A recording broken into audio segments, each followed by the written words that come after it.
You're watching the 420 Pace Network, found at 420radio.ca and paceradio.net. The opinions of the individuals during this broadcast are their own, and may not be the opinions of their group or other organizations they may be involved with. All medical advice during our broadcast is not a medical opinion and should be checked with your medical physician.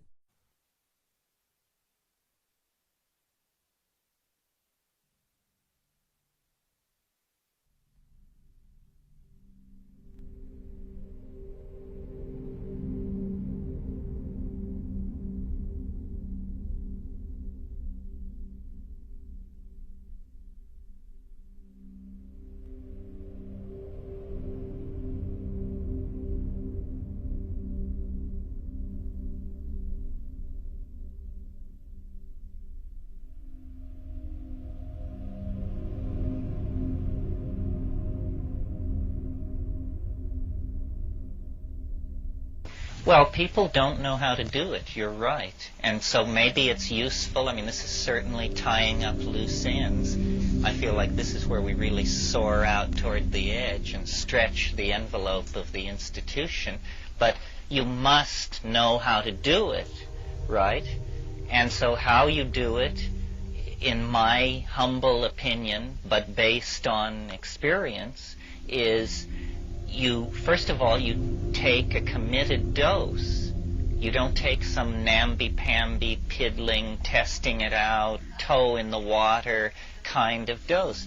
Because, even in the gospel, Christ says, it's the lukewarm that I vomit out of my mouth. Don't bring me any dilettantes, no dabblers, no drugstore cowboys. So you take a committed dose. What is a committed dose? A dose that when you think about taking it, you feel fear. That's a committed dose. So you take a committed dose, and then you take it on an empty stomach. And then you take it in silent darkness. Leave your Walkman alone. Forget Mozart, forget the Pink Floyd, forget Bach's choral preludes. It's ridiculous. All that stuff sounds fine without these things. And this is heresy to some people. I mean, to some people it's all about choosing the music. Again, this selling out, what the hell? You can't illuminate your mind without having a synthesizer diddling in the background. So, silent darkness, committed dose, empty stomach, and then it's very simple. You lay down, you shut up, you close your eyes, and you look at the back of your eyelids with the expectation that you may see something. Now, people have in describing this back to me, people have called that the McKenna method, which seems to me just, you must be nuts to think of it that way.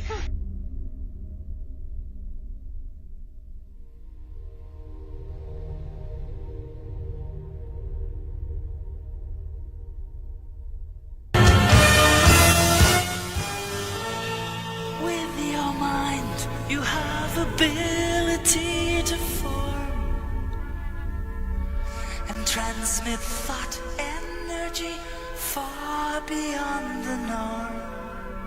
You close your eyes, you concentrate, together that's the way to send the message. We declare world contact day.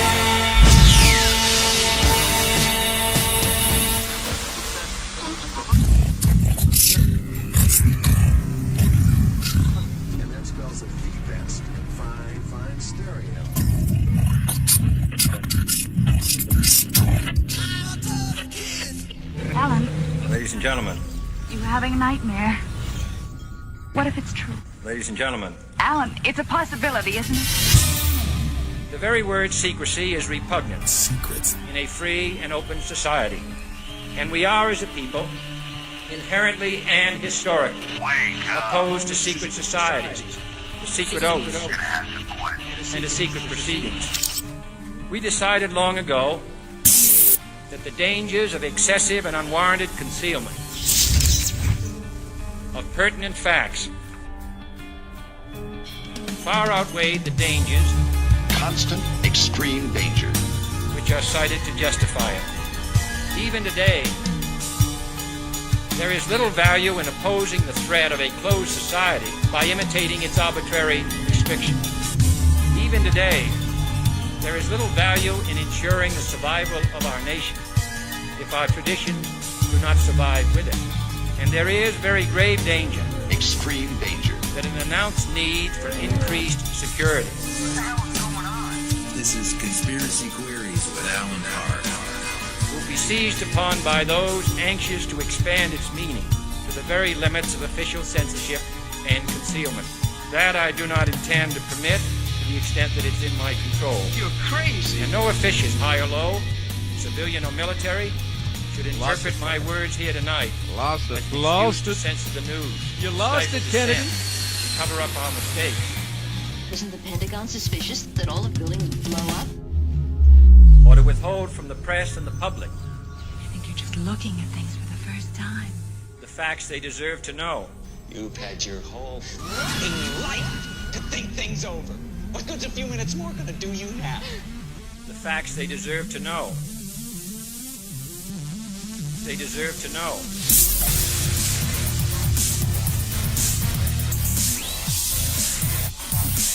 Deserve to know.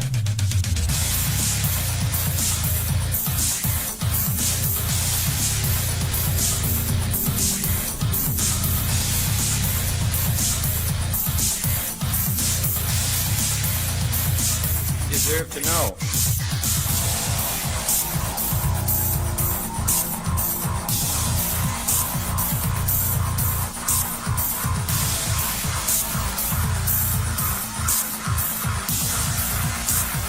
Facts they deserve to know.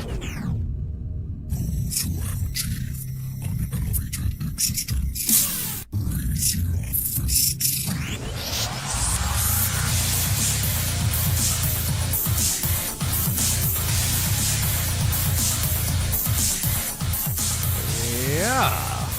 Well, here we are again. It's September. It's back to school time. Yeah. Well, it's back to school and it's ouch.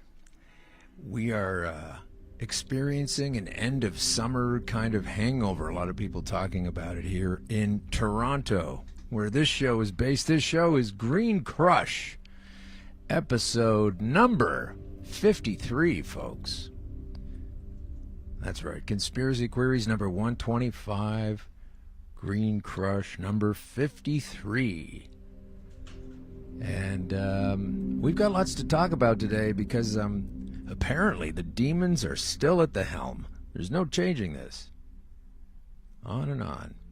There's a lot of activity in the States today with a judge who's going to probably be joining the Supreme Court, much to the chagrin of Democrats everywhere.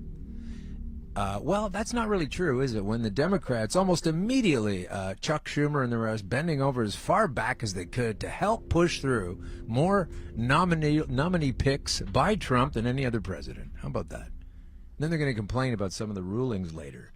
But they wanted to have a long weekend. And so now they're freaking out because Kavanaugh's on the stand. Why has this got anything to do with politics? It doesn't. We're not going to that today. Just wanted to touch on it to give you a window of time frame, because within that same time frame that they're dealing with that entire judging situation, the judge pick, the hearings in the States, we have worse problems than that almost in Australia. And Jenny Hallam is going to be here today to tell us about those problems. Specifically her problems at the moment, but also anybody in Australia that wants to figure out a way to bring to people a very helpful and efficacious medicine, despite the fact that some will claim you can't really prove that when there haven't been enough studies. Of course there have been enough studies. There can never be too many studies, and I say bring on the studies. However, we already know enough about this substance right now, and I'll be getting to that shortly. Jenny knows about that stuff too. She'll be joining us in a little bit. And Jenny is a return guest. She has been on the show, I think it was back in February or March, and she's in a bit of a legal predicament because she's been providing people with cannabis oil, not for profit, but for, unless you call living a profit, helping people get past their illness. And she knows it works. And while Australia makes moves towards legalization as a medicine, somehow this woman is facing incarceration, and a lengthy one at that. And it was looking so-so, not too bad when we last spoke with Jenny as to her future. However, it's looking worse now, which makes no sense considering the laws there are supposed to be opening up as well as everyone else's. But if you expected sensibility and politicians to converge around the issue of cannabis, my goodness, here's to you. Not really a doable option, apparently. Not yet, anyway, unless you're talking to Portugal, and they're not really talking about it. So let's move on to, before we get to why cannabis is great. We do that every show on Green Crush here at 234 King Street East in Toronto's East End, on a relatively car-free King Street these days. The Pacific Junction Hotel. Green Crush is about the green that is cannabis and about the crushing that is the diseases that get in the way of your life and the laws that prevent our access to it. So that's the ethos of the show. If you're just joining us, go back and listen to the first 52 episodes. I'll wait for you a couple hundred hours or however long that takes. And then we'll just put this one on pause, pull up another browser, go back to the beginning, and you'll find out why I have no tolerance for people who say that a thing that works doesn't work. No tolerance. None. At all. So, while Kim climbs around here, Kim is taking over. Kim is on the show. Apparently it's her mission to swing the lights around and make as much noise as possible while Russell is at school, probably getting high on a bong behind the building. So we've had a change of Russell's gone to go to school. Is he around still? Is he even around? He's in the city, Russell? He's around somewhere. Maybe we'll play a little handball later. But before we get to the weed news, we have to get to the official news of the sensible people who are so smart and have not sullied their minds with the green stuff that apparently limits your performance, or some other fairy tale we constantly hear. BC alleges. That's British Columbia for you international listeners, apparently which number more than our Canadian ones. Well, that's interesting. BC alleges 20 years of deception in opioid lawsuit. Wow.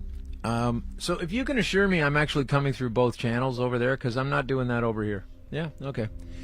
Right. So, yeah, this is great. So in British Columbia, this is from the Globe and Mail, it says, British Columbia has launched a lawsuit against dozens of players in the opioid industry, alleging 20 years of misinformation and deception. 20 years of misinformation and deception. That starts, by the way, with Congress being told by a doctor that it was going to be fine, it was going to be helpful, powerful, and non-addictive. Like if they tried that with pot 20 years ago and pot left in its wake what opioids have and does, and apparently will, because these guys are backing off the lawsuit, it would be incredible to comprehend. How many people would be in jail, particularly with hair past shoulder length? My God. But it says here that these dozens of players, the lawsuit, the first of its kind by a government in Canada, not only targets the drug manufacturers, but also takes aim at retail giants that sold the drugs in an effort to recover public health costs associated with an opioid epidemic that's killed thousands of Canadians. BC Attorney General David Eby described the legal action as an important step to address the corporate corruption and negligence, and he said he would be asking other provinces to join. The list of more than 40 defendants includes manufacturers such as Purdue Pharma, whose OxyContin pain pill has been implicated in Canada's overdose epidemic, retailers such as Shoppers Drug Mart, who inexplicably have managed to get themselves into a cannabis distribution berth here in Canada, even though the initial guidelines would not have suggested they'd be able to get in. But of course, eventually, money talks where money walks. And the Jean Coutu, I believe is how you spell it or pronounce it in French. A pretty big store over there, a big operation. PJC and its distributors and wholesalers. That's from Quebec. Shoppers Drug Mart, of course, being primarily coast to coast in Canada. So the lawsuit accuses brand name and generic manufacturers of deceptively marketing opioids as being less addictive than actually known, and for conditions they were not effective in treating. Hi there! Distributors are accused of delivering these drugs to pharmacies and hospitals in Canada in quantities that they knew or should have known exceeded any legitimate market. While much attention has been focused on the effects of street drugs contaminated by illicit fentanyl and carfentanil, this is another side of the crisis, said Ebby, outside the Supreme Court. He alleges that Purdue was not alone in their illegal actions to drive profits. It's amazing how much we trust these folks when they're whipping out vaccines and how much we don't when the facts come down. The allegations have not been proven in court, so they're waiting to do that. Purdue has acknowledged in the U.S. that its marketing of OxyContin was misleading.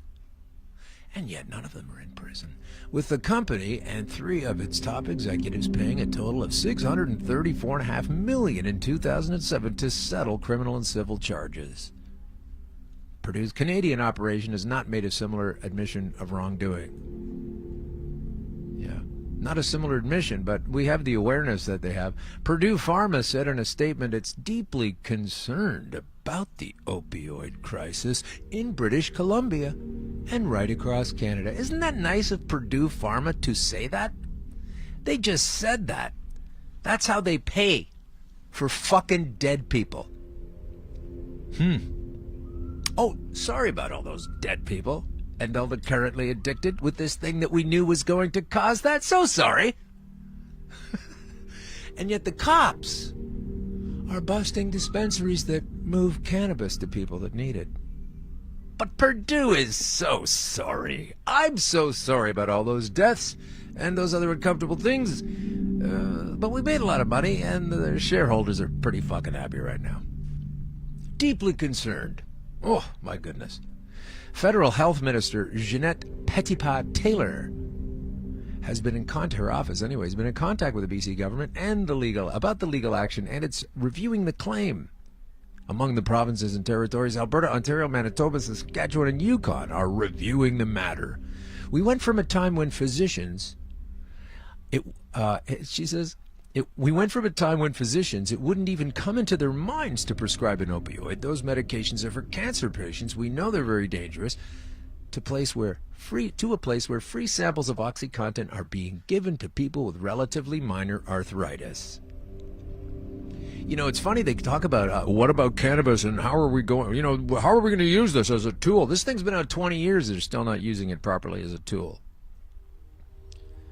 So there's a big opioid slaughter going on, and the folks are getting away with it. It's too bad. Hey, going to be talking a little bit later about Hemp Expo, because we're going to be at Hemp Expo. I'll get to that later. I can't get to it right now. I know you're probably sitting there going, yeah, I'll probably hear the theme music. Oh yeah, that is the theme music. Yes, Paul Hartman and I will be appearing at Hempfest and Cannabis Expo. That's not on the 15th and 16th. We both have pretty choice speaking slots in the middle of the day, so please do come on Saturday and Sunday to find out more than you already know about things cannabis. Yeah. Okay, so back to this Canadian choke fest here. We have Vice Magazine providing us with a list of Canadian cities that are still going to ban weed after legalization. Let that sink in for a minute. After it's legal, there will be communities who ban it. It's pretty incredible. Okay.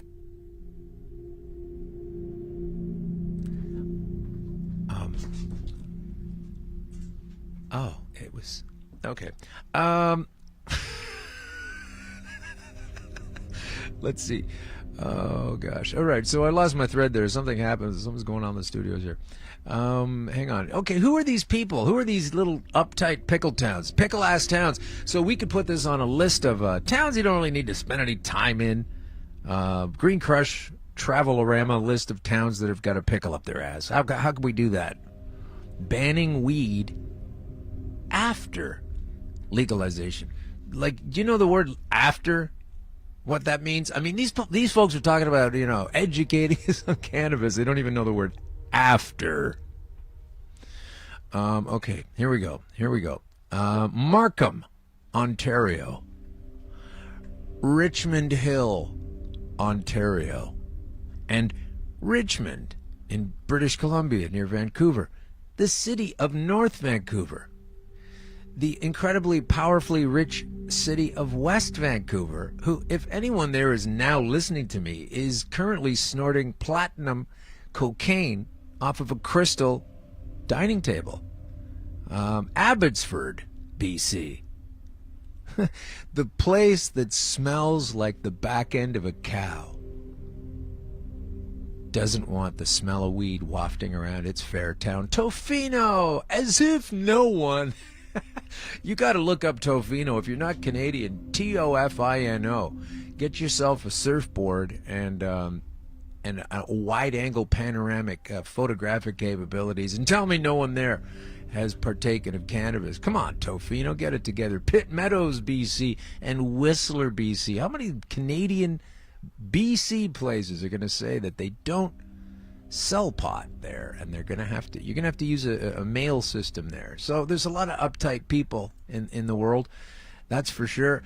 Now to the cannabis industry itself. This is from Forbes.com. Before we get going with our interview, Forbes says that marijuana users are being turned away from cannabis industry jobs.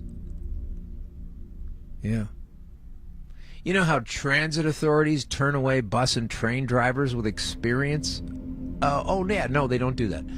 One of the rules of operating a successful black market drug dealing operation is never get high on your own supply. Well, it turns out this thug life ethos is being practiced by parts of the legal cannabis industry. Medical marijuana cultivation facilities, dispensaries, and other pot-based businesses operating in the post-prohibition landscape are reportedly rejecting job applicants with a strong admiration for weed. Even those marred by marijuana-related criminal convictions are often turned away. The overall message is that while stoners and potheads may be the ones responsible for the present state of pot reform in America, they are, in a lot of cases, not welcome to work in weed. In Florida, where the state's medical marijuana now is just starting to build some momentum after that particular folk who owned some pharmacies down there paid $800,000 to the state lobbying against it. And various other team members are assisting in serving the hundreds of thousands of patients expected to participate in the program. The state's already got 147,000 patients in the pool. So finding quality, reliable talent to run the show is top of mind for most human resources managers, but not with this business. It's not going as smoothly as expected. Many of these businesses are simply refusing to hire marijuana users and people with drug-related blemishes on their record, regardless of their qualifications. Such high standards have disqualified the majority of job applicants. See, this is really where people are getting really mixed up. It's like, we don't want those terrible people who got in trouble with the law before the laws were changed, and know far more about it. See, government is much happier having neophytes and amateurs and hacks in place, because then that reflects their position better in the legislature or the parliament. They don't need people who know what they're talking about things that they don't know about. That's why none of them come on my show. Too bad. We have an endocannabinoid system in us, and it's basically a straw waiting for this liquid to come in. You know, if cannabis is a milkshake, this endocannabinoid system is the straw that draws it in. But I do want to say the health benefits of THC. This has been going on for a while. Danny flagged this story for me. This is in Cannabis Now. I've been saying this for a long time. Can I just get CBD? Is there any way I can only get CBD? I don't have the THC with that. No. Just CBD. That's all I want. Can I just get CBDs? I don't really want, I don't want to get messed up on the THC. Can I just get CBDs, please? This is a mantra, okay, that's been subconsciously reiterated by people who don't really know anything else. Or not enough anyway. They've heard whatever the media has had to say, and by that I mean the mainstream media, and by that I mean CBC and folks that demonize what's going on with the truth here. But they don't seem to grasp that that they're being lied to with such a massive, powerful, repeated, media-instilled slogan. CBD only, CBD only, CBD only. THC's bad for you, CBD only. This is total bullshit. But it's a testament to how well mainstream advertising is able to create that mockingbird effect. I wonder how they came up with that ability. We'll save that for the end of a different Green Crush Conspiracy Queries, unless you already know the answer to that.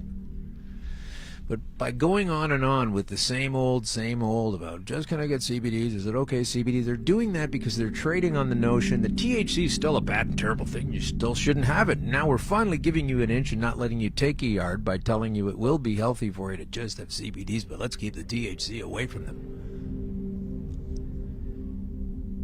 The THC is also a very powerful medical component, and singing the song that it isn't is a really bad tune to get stuck in your head.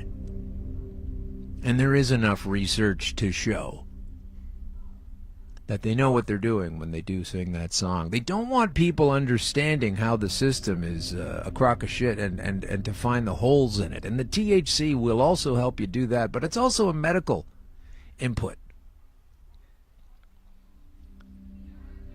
Okay, so having just undertaken a critical study of CBD, the non-psychoactive cannabinoid held to have multifarious, love that word, medicinal applications, the World Health Organization is now opening such a study on THC, as though one has not already been completed before, or many of them.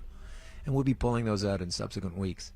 Stigmatized due to its psychoactive properties. And why is that when we have alcohol everywhere?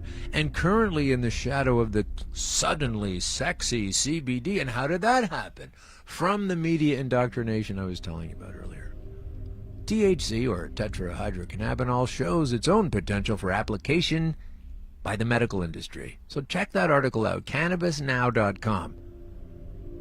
The health benefits of THC are overlooked in the CBD mania. This is true. Absolutely true. Have you ever heard this before? A vegetarian or a vegan will say, something about whatever they're eating, and a person who is non-vegetarian or vegan, almost automatically, I've noticed this, having been a veg-vegan for a long time, not anymore, but very, very nominally not anymore, but technically speaking, I'm not. But it's incredible to have people go, oh, where do you get your protein? Oh, you don't eat meat? Oh, where do you get your protein? That's the first question out of their mouth, usually. And to me, that signals the same kind of media repetition. It's like, I will answer that question thusly. When someone asks me, where do I get my protein? I ask them, I say, I will answer that question, but first you need to tell me where you're getting your amino acids and enzymes. And then they'll say, well, I don't know anything about that. And then I'll say, well, then why are you asking me about protein? It's not one thing, okay? So this is an all-encompassing and intertwined medicine. It's better to use it all together. Unless you don't want to kill the aminos that form the proteins that cause Alzheimer's. So unless you don't want to do that, and I figure a lot of people walking around making decisions and saying the things they say have made that decision already from what I've seen. The spike in cannabis overdoses is blamed on potent edibles and poor public education. I would have to agree. This is written at the end of August. CBC News. Cannabis overdoses. Right. Well, you need to know how much is in the edible. It's not really a crazy notion that an edible can knock you on your ass if you have the wrong amount. It's like you don't just say, well, I'm going to take some Anacin for my headache and then do like 5 or 6 bottles or maybe only a half of one pill. You have to know what you're taking. This is treated like some kind of magical new, what are we going to do about edibles? I mean, some people are getting really high. Well, you have to know what's in it, and then you choose. Let me make it simple. Say there was a lasagna, right? A big lasagna in a pan. And you're looking at that going, oh, yeah, I'd like to have some of that. Now, if you take much, much too small of a piece, say the size of what goes in a thimble, you're going to be going, there's nothing to this. I don't really enjoy this. It was tiny, just this quick little taste. But you also don't eat the whole fucking pan, do you? Sitting there on the couch, oh, God, I'm so sick. I'm going to throw up. I feel terrible. maybe understand the correct amount you should put in your body. So that's not news. CBC? Okay, now just before I bring... I have to get to this. But you know what? I'm gonna save it. I'm gonna save it for after Jenny. That's what I'm gonna do. I am definitely. Let's see. Here we go. Let's open the door here. Dialing music, and I'm gonna call Jenny here. It's a double load today. That's for sure. Hang on. Just a second. I want to make sure I've got this. This has been a bit of a problem here. This particular. Yeah, we're gonna bring Jenny on in a second, and in the meantime, Kim has a. How long is it? 2 minutes? Yeah. Okay, Kim's got a couple minutes on a clip here we need to hear. This is Jenny Hallam from Australia. Meanwhile, I'll give her a ding. We'll come back live with her. Roll it.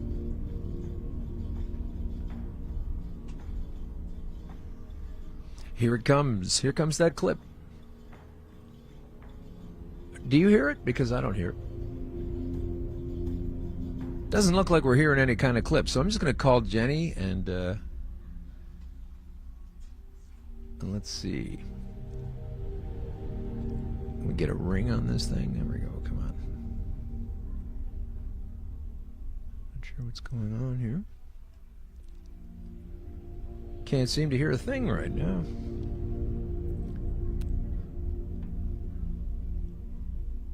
If this is a good time to hit pause and this thing is.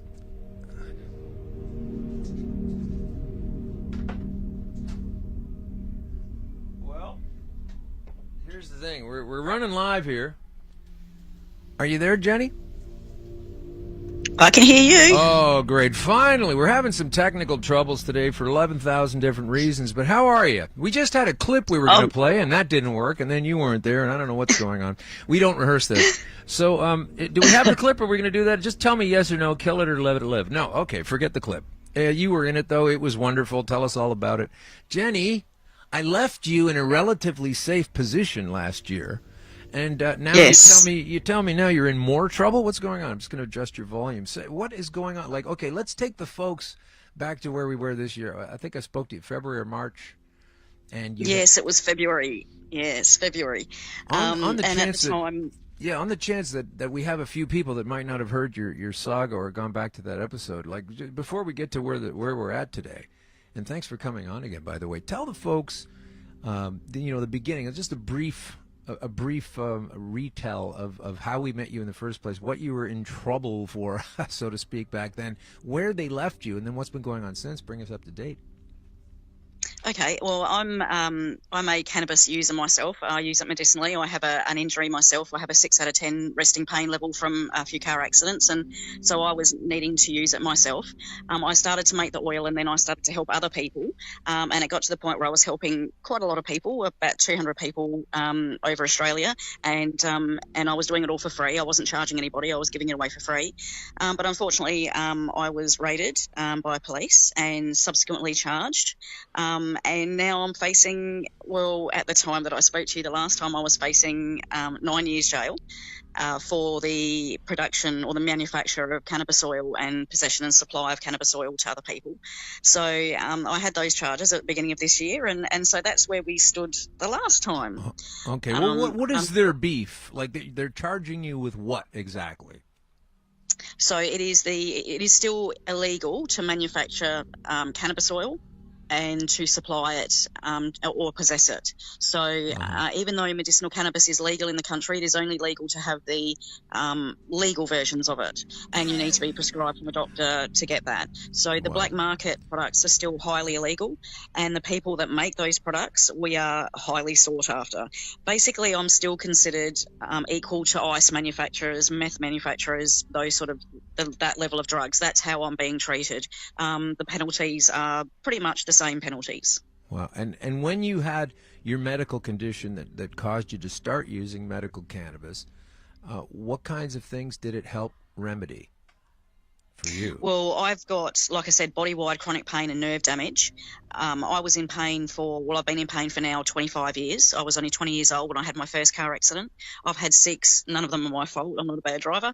Unfortunately, I've been rear-ended 3 times while stationary. I've been hit from the side, hit from the front, and I've had a 40-foot pine tree drop on top of my car while I was driving along. Wow. So it's just compounded my pain issues and the different issues. So I have fibromyalgia, trigeminal neuralgia, and chronic nerve damage. So my pain levels are just insane, and I would have pain spasms that would last, sometimes 20 or 30 minutes. Wow. That are similar to an epileptic fit, but you're conscious during it, and it's like horrifically painful. So I would have, I had quite a lot of pain issues, and I was on really heavy drugs. I was on morphine for 15 years, Oxycontin, the endones. I was also on shots of pethidine in the leg. They put me on Lyrica towards the end, and that was a horrific drug. Yes, I thoroughly agree. Oh, it's the worst. It's one of the 7 most dangerous drugs in the world. Yes. It's an absolutely horrific drug. It's a drug that's given to people that are in extreme pain, but it causes suicidal thoughts. Yes. Now, people that are in extreme pain are already having suicidal thoughts, and then they give them a drug that's going to basically, inflame those problems, and that's insane. And there are a massive amount of people that have suicided while using Lyrica, but they will not let you know that, and those drugs aren't attributed to the drugs from Lyrica. Yeah. They're obviously associated as suicide, so it's not counted, even though it should be. Yeah. And I think any drug, any suicide that is, because of a drug that somebody's on should be attributed to that drug. It should be, written in the coroner's report that it was that drug that caused that, because, it's not fair that these normally, sane people are basically being driven crazy by the medications that we're given from the pharmaceutical companies. And they know they do these things. They put the warnings in there if people just read them. When you were using, when you had all those medical conditions, I mean, you're a good sport. This is what I think caused you to be in a lot of problem here. I mean, your laws are your laws, but you have done all of those things. It's not like you went into the room and said, no, I'm not going to use any of your stuff. I'm going to use this, and I'm not even open-minded enough. You've been through the gamut. Exactly. You've run through all Exactly. these. I went to the pain clinic. Like, I had to go to their pain clinic, and they tried out almost every drug they could on me. And it got to the point where I just started saying, no, I'm not going to do this anymore. They started wanting to give me, because they start to try and make, because when they can't control it with the other drugs, when the other drugs aren't working and they're thinking, okay, well, these should work, why aren't they working? They start saying it's in your head, that you're just imagining it. So then that's when they start wanting to give you the other drugs, like the lithiums and, the psychotic drugs, That's for what I those said. sort of things. Show me the data. Show me the data that Oh. says it's all in my head. That shuts them right up. Ask them that question. Yeah. Show me the verified data. Because they're going to tell you how How cannabis doesn't work all the time, but they don't have the data that tells you how great their thing is. Yeah. And the thing that I would always say to them whenever they sort of said to me it was in my head, it's like, if something's in your head, you don't wake up screaming from it in the middle of the night. Pain that's in your psychological pain will not wake you up during the night. You will experience that when you're already awake. You'll think, oh, I'm in pain. But if it's psychologically, if it's psychological only pain, it's not something that you'll wake, like if you move wrong in bed and it hurts you and you then scream and wake up in agony, that is when you know it's not psychological. And that's how I knew it wasn't. At first I believed them, and I went for about 3 or 4 years where I started thinking I was crazy and that it was just all in my head, and that was when I was going through the legal case, because it was my first one was a car accident while I was at work, which is a double whammy, which meant I had the Australian work cover, which is what happened, the sort of the insurance that you get if you have an accident while you're working, but we also have a state insurance company that you get if you have a car accident that's not your fault. So I had to deal with both of those, and both of those organisations were going after me, and they were trying to break me. That's what they do. So I had these, both of these companies getting me to go to different medical appointments where the doctors would just lie, straight out lie. I was physically assaulted by one of their doctors in one appointment because I couldn't physically lift my leg right straight up in the air. If I was, if I had one leg straight on the bed, I couldn't lift the other one straight up in the air. I had to bend it at a right angle angle. And this doctor forced one leg down on the table and the other one directly up in the air, sort of at a 45-degree angle. And I was screaming in agony. And my husband at the time had to literally, he was in the other room, had to actually come into the room and almost physically move the doctor off me before he would let me go. He just kept my leg in the air and I was screaming. It was probably about 2 minutes before my husband actually got into the room. And I couldn't walk afterwards. I literally had to be helped out of the room. And then in the report that he wrote afterwards, he said I did it with ease, and that at worst what happened was my eyes welled up with tears, but he said that was faked. Wow. And that's what he wrote in the report. And they said I was faking it and that it was all in my head, and they basically paid me out an absolute pittance. And then straight after that, the pain clinic took me on. I was assessed properly. They diagnosed me properly, and they basically said to me, right, okay, you're pretty much stuffed. You're never going to work again. You're going to be in pain for the rest of your life. You're not going to have children. Basically, this is it, you know. And I was really angry, really angry, because like I said, for probably about 3 years, I started thinking it was in my head, and I was literally going crazy. And that's the problem. Pain causes depression. But when you get depression, they then try and blame the pain on the depression. Yeah. So it's like a catch-22, and you just can't win with these people. So, like I said, the pain clinic were just, they were just ridiculous. You know, like I said, they wanted lithium at one stage, and I said no to lithium. I said, no, it's not tested. It's not, you can't prove to me that it's not going to hurt me. So no, I'm not going to try that. And then they tried another couple. That's when they put me on Lyrica, was the one after that. And I agreed to do Lyrica because I didn't understand the problems with Lyrica. And then the next one they wanted to do was they wanted to take me off the morphine and put me on methadone. Right. And I said, look, no way. I said, no way. I said, you're just taking me off, like taking me from one addiction to another addiction. And I said, and methadone is something that you don't usually come off of. Once you get on methadone, you're on methadone for life, pretty much. It's very, very hard to get that off. That's your problem. You were on all of that, including meth, and none of this seemed to turn your health around. Then you got a hold of some cannabis. No, see, I never took methadone. That was where I drew the line at methadone, because I'd heard the problems with that, and that basically people that were addicted to that, like trying to get off methadone was just, it's almost impossible. Okay. So I thought, I'm not going to that point. I'm not going there. And that's when I walked out of the pain clinic. I literally said to them, because I was using cannabis at the time, just smoking it, and I was already feeling the benefits. And I said to them, look, I want to go off all of these things, and I want to try just use cannabis. And they didn't want me to do that. Yeah, no. And they started calling me a drug addict. Sure. And then they started accusing me. They actually started accusing me of not even using the morphine, of selling that on the black market. And then they started saying that they wanted to do drug tests, urine and blood samples, to make sure that I actually still had the morphine in my system and that I wasn't selling it on the black market. Oh, and I said God. to him, you guys are idiots. I said, you're abs. And I mean, because I was getting to the point where I was even starting to work again at that point. So I was doing really well, and I just couldn't believe that they were treating me like an addict when I was, with cannabis, when I was improving on it, just smoking it. And that's when I started questioning their methods completely. Yeah. And I sort of basically said to them, look, I said, you can do your drug test. I said, you're going to find morphine in my system and you're going to find cannabis in my system. And I said, that's all you're going to find in my system. I said, but to be quite honest, I said, I'm just fed up with you guys. I said, you don't care about me and my welfare. I said, you're just using me as a guinea pig for all your drugs. All the new drugs that come out every year, there was a new drug, and every year they tried to put me on a new drug. And you wanted to stop doing that. You didn't want to be a guinea pig anymore, so that's how you got arrested. Yeah. Basically. That's right. And so that's when I said, right, that's it. I walked out of the pain clinic and I said, no more. And that's when I found out about the oil. And that's when I thought, right, I can do this myself. Okay, so you were taking care of yourself. You found through the fallacies of the medical system and this whole opiate merry-go-round. Oh, you didn't like the pony? Try the tiger. And you keep going around and around. And so then you got to the place where you were realizing, this is starting to work on me. Remember that time where you by yourself when you realized, oh my God, this is really the thing? Oh, I tell you, it was the first dose of the coconut oil that I made. I'd just been smoking cannabis, and then I tried vaping it, and I was getting really good effects from it, but it wasn't like the oil.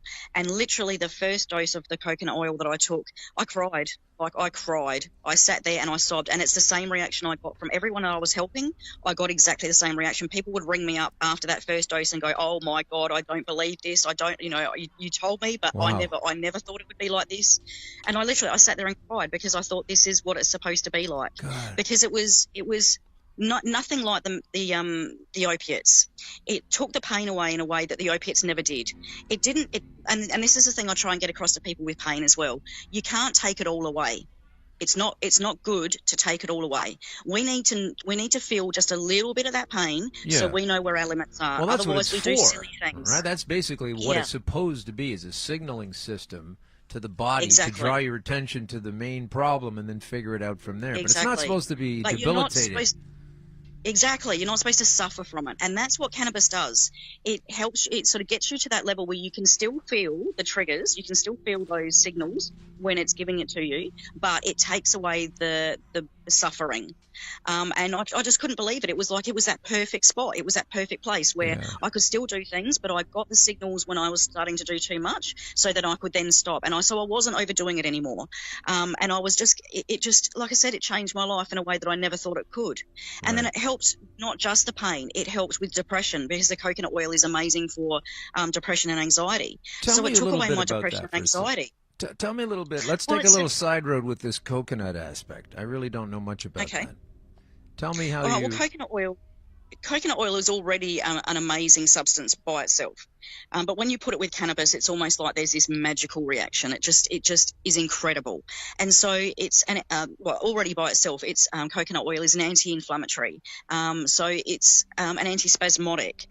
It's an anti-everything basically. So it's really good for inflammation. And so inflammation anywhere, including on the brain. So that's why it works for epilepsy, because a lot of the epilepsy patients are having problems because there's inflammation on the brain or wrong signals being sent to the brain, and the coconut oil basically stops that. And it also, not only does it stop the seizures, but it reduces the inflammation on the brain, the damage that's being done to the brain during all those seizures, because every time someone has a seizure, child or adult, it damages the brain every time. And so these children that are having like 100 seizures a day are getting a massive amount of brain damage every day. And unless that's stopped and protected, that's when you lose these children. And these are the children that start to become nonverbal and start regressing, and then need constant care. And that's because of the damage that's done to the brain by these constant seizures. Whereas the coconut oil, it actually it not only reduces it, but it reverses it. So we've had children that were non-verbal for maybe a couple of years, and they have actually started to come back. And these children that had never spoken before, there were some children, had started seizing at a young age, and so never really got the ability to speak. So at 7 and 8 years old, have now turned around and started to tell their parents they love them. Wow. Now that to have a parent, for a parent to hear their child say "I love you" is one of the most important things you could ever have.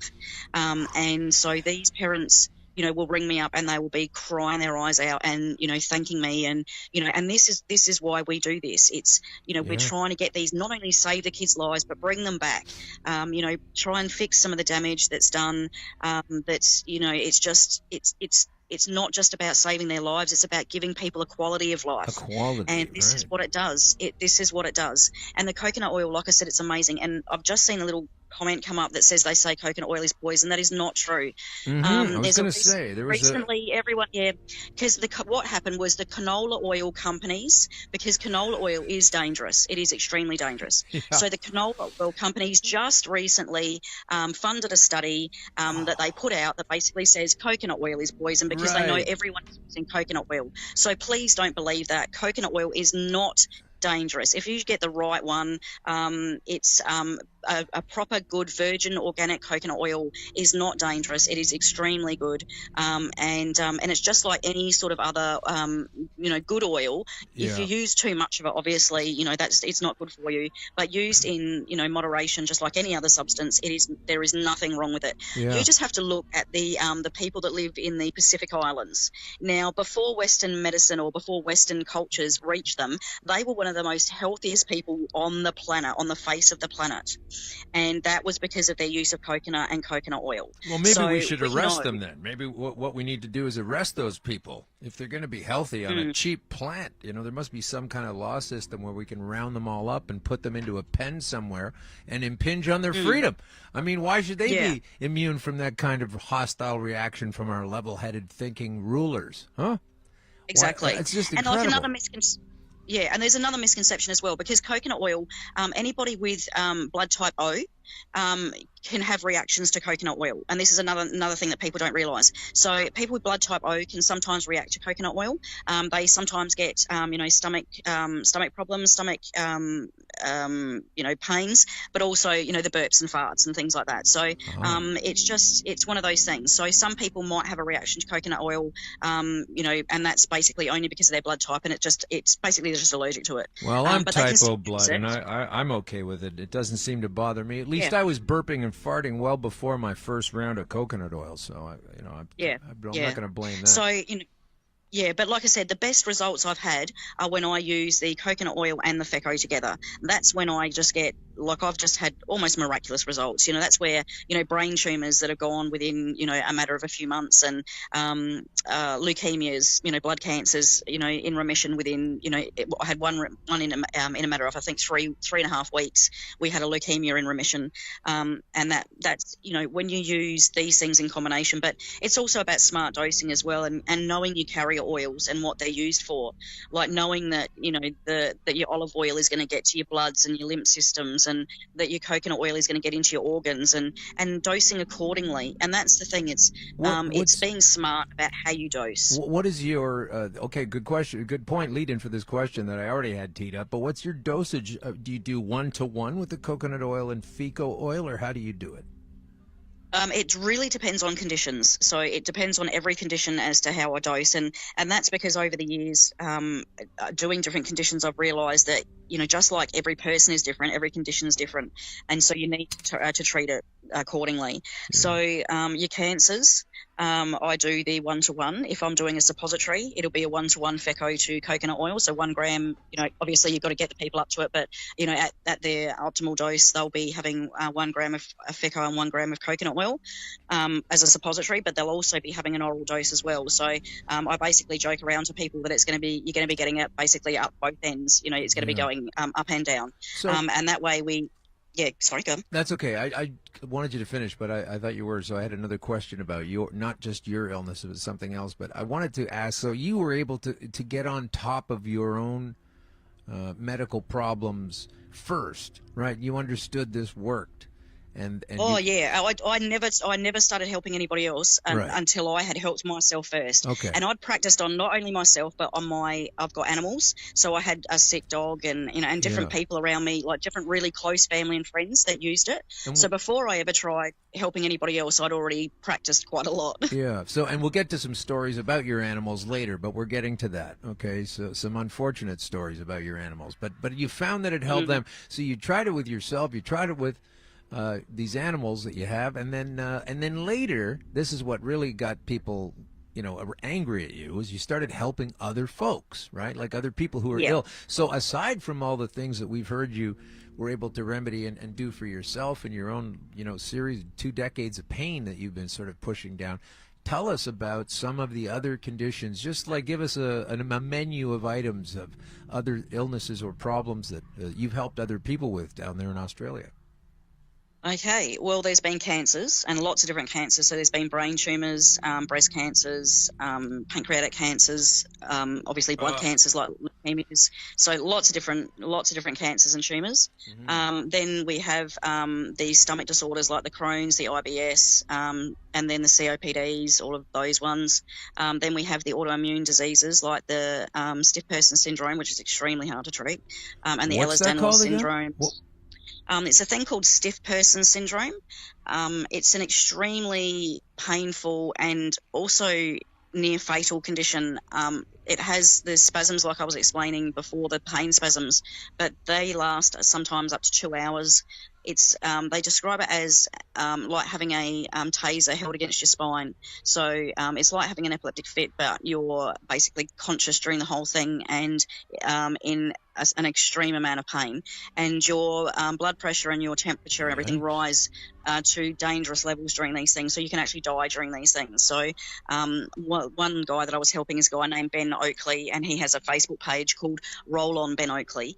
I started helping him, and he just had like miraculous results with it. So he's now an advocate as well. He travels around and speaks at different events. Oh, so stiff person syndrome. Oh, that's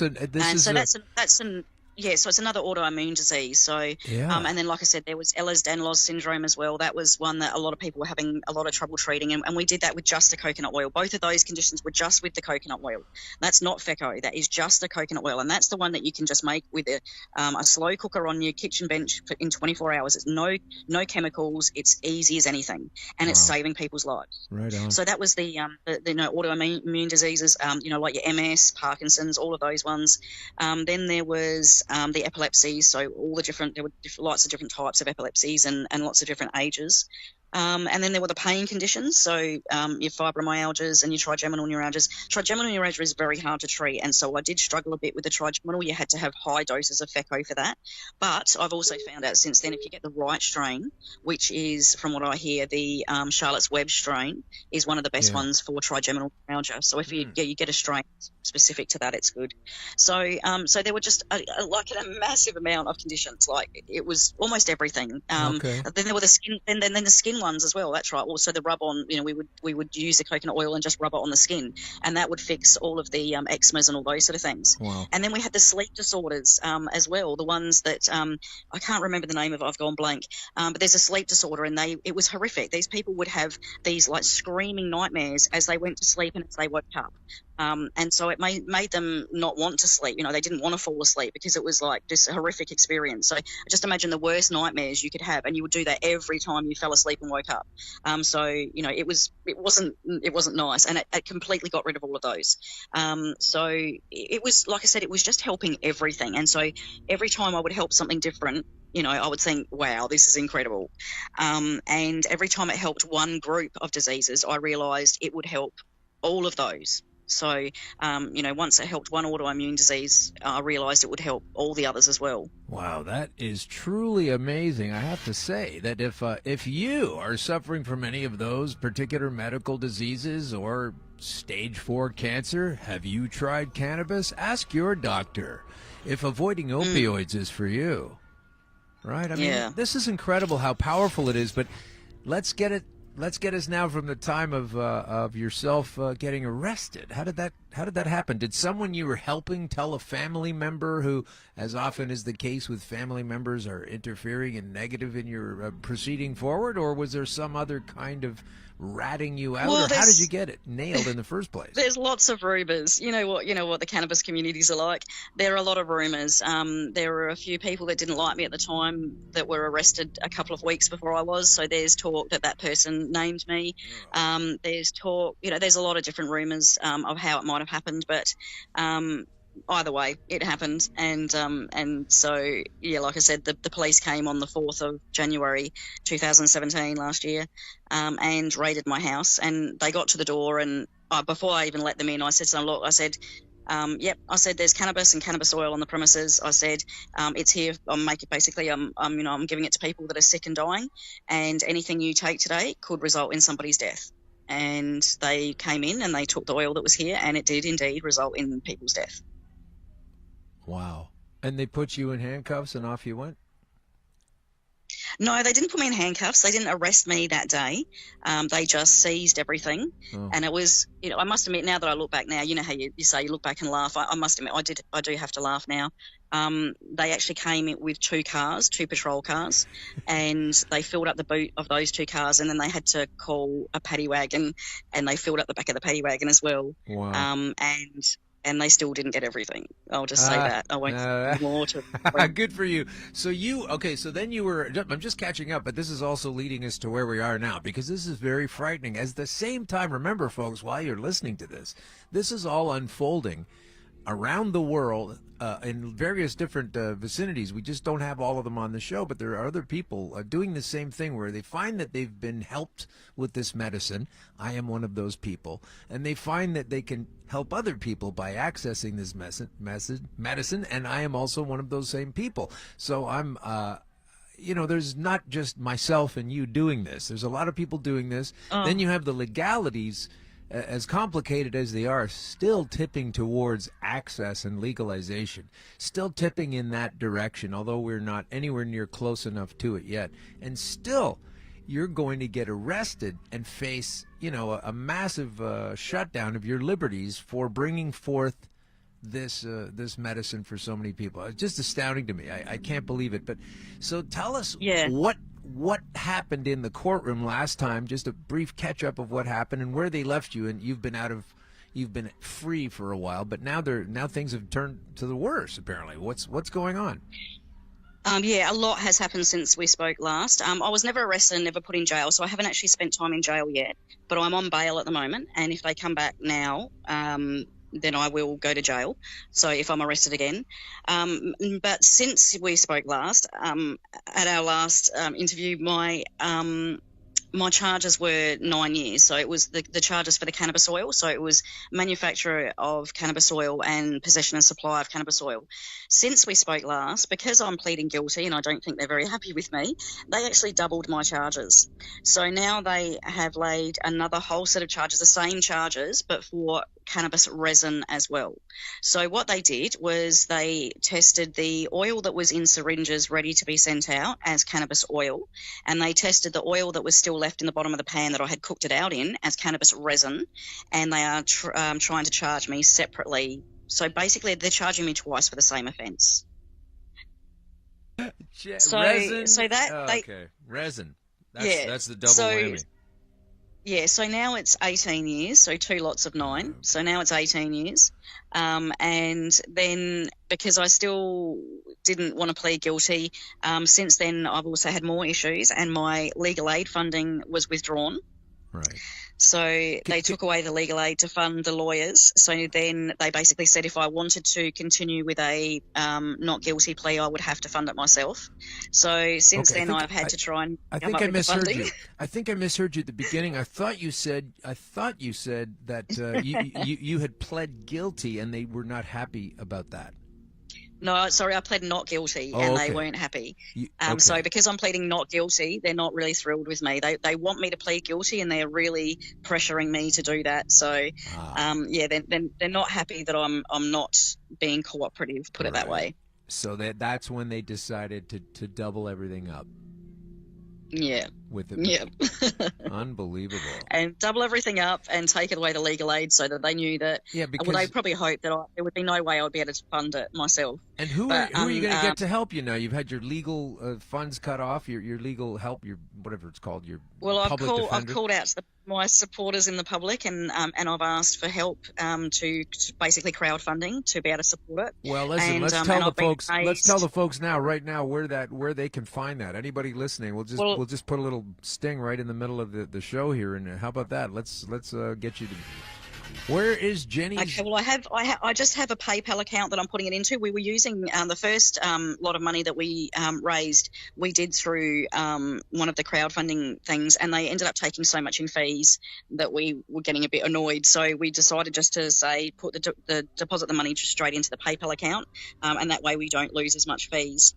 So I just have a PayPal account. I can put the link up afterwards. Yeah, let's do if that. you like. Where or can it's we get on it? my page. Well, it's all over my social media. So it's on my Facebook, it's on my Instagram and my Twitter. So, you can usually find it on there. Otherwise, I'll put the link up on the YouTube afterwards, so people can find it there if they like. But any donations are gratefully appreciated. It's really frustrating. But since then, there has been more developments, and this is something that nobody knows at the moment. This is breaking news just for the Green Crush crew. Fantastic. Go ahead. I haven't announced this anywhere yet, and I'll be announcing it on a live video tomorrow night on my Facebook. But unfortunately, there's been some more issues with my legal team, and this is I was already on my second, almost third, or probably third lot of my third legal team, basically, because of different issues with ones. And so the ones that I have been dealing with previously, I had my solicitor quit, basically, about a week or two ago, just out of the blue. And so I've now had to try and sort out another legal team. So it's just been one issue after another. Are you being cagey? Is there a particular reason that we can hear why this person quit? Because I have a suspicion on why this might have been the case, but I don't want to jump the gun. Well, it has been cited as personal issues, but I have been made aware that there are possibly other issues. I can't release those right now. All right. Once I have officially secured my new legal team, which I haven't done as yet, I won't be doing that until tomorrow morning. As soon as I do that tomorrow morning, then I'll be able to basically explain everything in detail. But yeah, there has been definitely some issues and just things that will definitely affect my trial. And so, it definitely has to be addressed. So it's been extremely stressful, and I've to be quite honest, I've had enough. These people don't seem to realise that this is my life, and I'm facing a huge sentence, and I'm just getting a little bit tired of the mucking around and the games that people play. Like I've been lied to by quite a few lawyers in the past, and different ones that I spoke to get advice before choosing a lawyer. Well, when they talk about my friend, though, right? They talk about my friend on the other. My friend here says, when they're talking to the prosecutor or the other lawyer, they say my friend seems to think, and it sort of seems adversarial, but they really are friends. And you're just the cog in the machine. The judges are together with the lawyers. They're all playing a certain game, and you. You are not playing the game because they just wanted you to say guilty, because that would have been awesome. Because then right out of the hop, you're saying, I was wrong. I'm so sorry for doing this. Please be nice to me. And they give you like 5 years, and maybe you do a year and a half or 2 years. But you're saying, and see, this was political. Yeah, and this was politically motivated. This is like a sign to everybody else to say, all right, if we're going to take her out, we're going to take all of you out, because I was compassionate. I wasn't charging anybody, and they knew that. It was about 3 months between raiding me and laying the charges on me, and they knew exactly what I had done in those 3 months. People had come out to the media. The parents of the kids had come out. There were like about 50 people that all came out as soon as I was arrested and said, this is bullshit. You can't do this. Our kids are going to die. And, so there was an absolute outcry. There was me, like it was all over the media. Every single station, print, news, everything. It was everywhere. They knew exactly who I was. They knew what I'd done. They knew how many people I'd helped, and they knew I'd done it for free, and they still laid charges. So this was politically motivated. This was like saying, okay, we're going to take her out, because if she's done it and she's got, pretty much such a clear conscience, anybody out there that's been selling it, we're coming after you, and we're going to go even harder on you. So it's almost to me like a warning to everybody else. And so that's why I'm saying, no, well, stuff you guys. If you want to use me as a little tool, then I'll play hard back, because I don't think they've really given me enough credit for how much I'm going to fight this, because I've got nothing to lose now. Absolutely nothing to lose. I haven't got children. It's not like, if I go to jail, I don't care. You don't have kids. I don't, no. And you've laid yourself on the line with this thing. But there's something that I'd like to say about this particular topic, and you've teed it up so well. If you'll just give me a second to talk about it. And it involves the future. Yeah, that's right, the future. So here's the thing. I understand that it's not nice, it's not decent, and it's not correct or even human to wish a disease or an illness or a bad turn of events on someone, but particularly a disease or an illness. It's not an okay thing to wish for. Okay, I've been inside this stage 4 bubble for a while, and it is a very uncomfortable place to be and to navigate from, particularly when people are on the other side of things. But I predict that your particular situation, and many similar other situations going on around the world like it, are going to change at some point. And I predict the reason for this will come in the future, and it is this. Like I say, you wouldn't want to wish something like these diseases that you have been so kind to treat for free. All these fellow countrymen of yours, I assume most of them are Australian, getting help from you that has been denied, and the state system that is demonizing you and threatening to take away 2 decades of your life because you're trying to give anybody else any continuance on theirs is fucking abhorrent. I can't even believe it. But what I'd like to say is this. A lot of people are getting sick. I got sick. You were unwell. The people you've helped, the people that so many of us have helped, are unwell. That's just a fact. And I hope that one day a particularly powerful politician has a child that suffers one of these particular conditions, not because I'm wishing this on anybody, but because it happens to all kinds of us. And one of these days, that particular condition, that autoimmune disease, that stage 4 cancer, whatever the hell it is going to afflict itself onto the child of a person of sway who is at least open enough to make it more available. Now, who do you know, in that category? Can I say that? No, can I say, I've got to interrupt you there. Do you know what? It's not going to happen. And you know why it's not going to happen? Because all of the politicians and all of the rich people in this country can access it now if they want it. Because we have something called the personal importation scheme, which means if you've got enough money, you can toddle your little ass over to Canada or America, you can get a prescription, you can get a product, and you can bring it back here, but you can only get 3 months supply at a time. So that's why those people aren't helping us, because they don't give a shit about the poor people, because they can get it themselves already, and they don't care about the poor people that are too poor to be able to access it, too poor to be able to fly over to another country to get it. Okay, that's well, why I see your bishop. That's why we don't get any help. I see your bishop coming in on a 45-degree angle, but let me just take my night horse and do an L shape around and land it just ahead of you on the board. Okay? Well, I totally agree with what you're saying, but we also have people like previous Crush guest, and apparently, Kim, is he coming on again soon? Our friend from England, Paul Flynn, the MP. Paul Flynn, the MP, stood up and told everybody all about it, and we should start playing those bites again, about cannabis in the House in England. He's of the Labour Party there, very high up in the Labour Party. And, I mean, he doesn't have children, to my knowledge, that are ill. I mean, he's 82 himself. But he gave a powerful exhortation for the wonders of cannabis. And if he had a child that were ill, or somebody that he knew that were ill personally, I'm sure he would be sharing the recipe online, this guy. So I understand what you're saying, and I understand that what I'm saying is a tiny little shot in the dark, and that the higher echelon is already, of course, being taken care of. But we do have some politicians. We do have some politicians supporting us. Okay, we have some amazing politicians here that are supporting us. We have our Greens leader, Richard Di Natale. I actually had a meeting with him earlier this year. They had an election here in this state, and he came over to do the election launch. And I had a meeting with him, and he spent the whole amount of time that he had left over that day. He spent with me, and we talked about the whole situation. And he said to me, "How do we fix this?" And I said, "Right." I said, because at the moment, people can't access the medicinal version. It's just almost impossible to get hold of.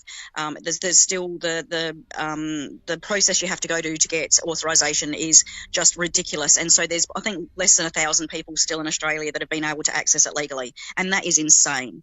So it basically, the whole thing hasn't worked. The whole system hasn't worked. And so we said, well, how do we get this to the people, and how do we get it to them now?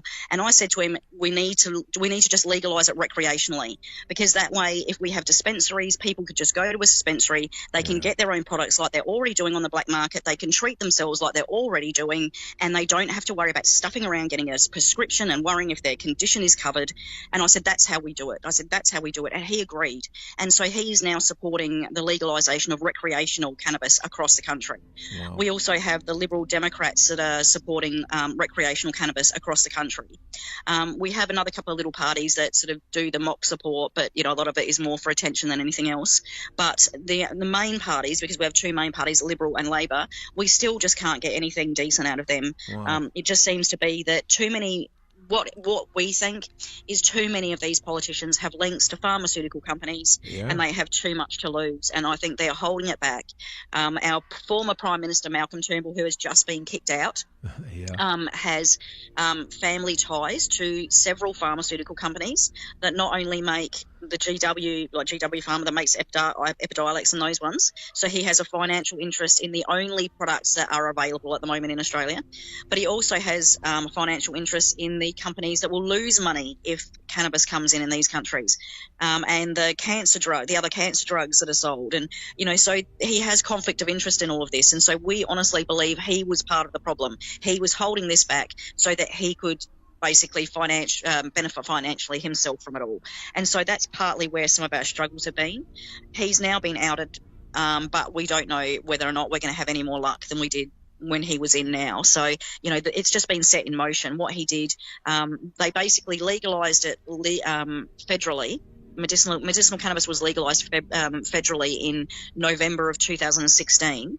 But what they did to slow it down was they said, right, okay, it's legal, but to access it, the states have to work out the access laws. And none of the states knew what to do. None of them knew what to do. So whereas they could have just brought an immediate federal access scheme in so that people could, you know, access it from a federal model, they didn't. They said, okay, all you states have to figure it out yourself, and that's what stopped it. You know, all the states just went, well, what do we do? Like, what the fuck? You know, we don't know what to do with this. You know, and so and they've all been trying to decide, and all the states are different. They're at different stages. Yeah. There are some states that have got some sort of legalization through access through, and there are others that haven't got any sort of access whatsoever, and it's just caused absolute chaos and also like just trauma amongst people. Like, I constantly get phone calls from people just bawling their eyes out, just sobbing, and this is male and female, sobbing their eyes out, sobbing their eyes out on the phone, because they can't help their family members and they can't help their children and they don't know what to do anymore. And they've done everything properly. They've gone through all the avenues. You know, our politicians keep saying to us, you know, all we have to do is go and speak to our doctors and our doctors can sort it out for us. We go and speak to our doctors and our doctors still don't know anything about it, because still 2 years after it's been, you know, legalised, they still haven't rolled out an education program for doctors. Yeah. So the doctors have got no idea what they're doing or what the products are. Is it really hard to imagine, though, that a country that came into existence courtesy of British colonialism invading the indigenous would have people so crooked at the current helm as well? I mean, you know. Oh, it's insane. And especially when you look at the country at the moment, Australia is in absolute turmoil. You know, the sort of things that have been going on, the corruption that is at just the highest levels. Like this Malcolm Turnbull just gave a donation of $444 billion, I think it was, to an environmental group to look after the Great Barrier Reef without consultation to any other groups. And the group that he's given it to, the heads of it are like old Exxon, and you know, they're basically nowhere near environmentally friendly, but they're masking as that. And they gave 6 years worth of funding in one lump sum, and that's unheard of. You never do that. And they gave them all their 6 years funding in one lump sum. It's like, that's now being looked into. You know, it's that sort of thing that's been going on. Malcolm Turnbull, when he got in, he basically, as far as I'm concerned, the only reason he got in as Prime Minister was to shore up his own financial interests. Like, I don't want to get into the whole pro-vaccination thing, but he brought in a law that basically said that anybody who's receiving any sort of welfare payments, that you must have your children vaccinated. Otherwise, you'll lose those welfare payments. Now, his wife owns the company that makes those vaccinations. Right. Yeah. So it's a direct conflict of interest. So basically, he brings in a law that means you have to have a vaccination and you have to get it from my company or my wife's company. That's, when do the people... When do the people go to, I mean, it's not a surprise that at one time guillotines were invented, right? I mean, what are we going to do about this? I mean, this is going on at so many levels of internationally, but man, you guys are really and I think going this through is it where down there. We have to start coming together. And I think at the moment we have all our individual little groups and we all protest over individual little things. You know, the cannabis people protest, and then the same-sex marriage, the gays and that protest, and then we get the environmentalists all protest. I think it's time we all start coming together and doing just big mass protests of just all our freedoms being taken away, all our civil rights being taken away, all our human rights being taken away. And I think if we can all come together and join together to do this, I think we'll show much higher numbers. Because, I mean, like you guys over there, like I've seen the videos of some of your rallies, your cannabis rallies, right. And in both Canada and America. And I cried, I absolutely cried. Like the numbers you get over there are staggering. We are lucky to get 100 people turn up to one of our cannabis rallies. Oh boy. In each state. And I tell you, we organise these events. We go out of our way. We pay to put these events on. You know, we kill ourselves doing this stuff, and then we sit there and we watch. You know, sometimes the last rally up in Brisbane, they got maybe 30 people. 30. Oh 30 my God. people. Why do you suppose that is? It's just like what's your population? People are either scared or they're lazy. What's the It's just- population they're scared or they're of lazy. Australia? What's your population? It's just hit. I think it was 25 million. It's just hit. 25 million, and in a town that size, you're only going to get 35 people to show up. 30 people. That's incredible. Yeah. That really It's is. astounding. And this is it. See, in Australia, we've got this saying, she'll be right, mate. Yeah. She'll be right, mate. It'll be okay. Like, don't worry about it. And yeah. that is the attitude of it. It's like, it'll be all right, it'll get better. It might be shit at the moment, but it's going to get better. Don't worry about it. But that means nobody does anything. Yeah. So Australia is one of the most apathetic countries in the world. Wow. They are taking away our rights day by day. They have taken away our right to protest. Now you can't protest if you want to protest something that might damage our overseas the way we appear overseas, you can be arrested for that. You now can't cover your face at a protest, so you can't wear the anonymous masks at protests anymore. It's just they're slowly taking away more and more of our rights. Yeah. And they're just squashing us down and trying to just basically make us robots. And then they spray us with chemicals that dumb us down. They give us pharmaceutical drugs that are basically just chemical lobotomies, because that's what most of those pharmaceutical drugs are, especially the antidepressants. Yeah. So, they just keep doing these things to just keep pressing us down so that we don't fight back. And so this is what I'm saying to everybody. If we don't stand up soon, if we don't stand up now, we won't be able to fight back. They will take away everything. They will, the lobotomies will be complete. The chemicals will be in our bodies. We won't be able to fight back. We need to stand up and fight now while we still can, before they take away every single one of our liberties that we have left. And it's not just, like in America, you have, well, sorry, not you, but in America, they have the protection of civil rights. They have, the civil rights are protected there.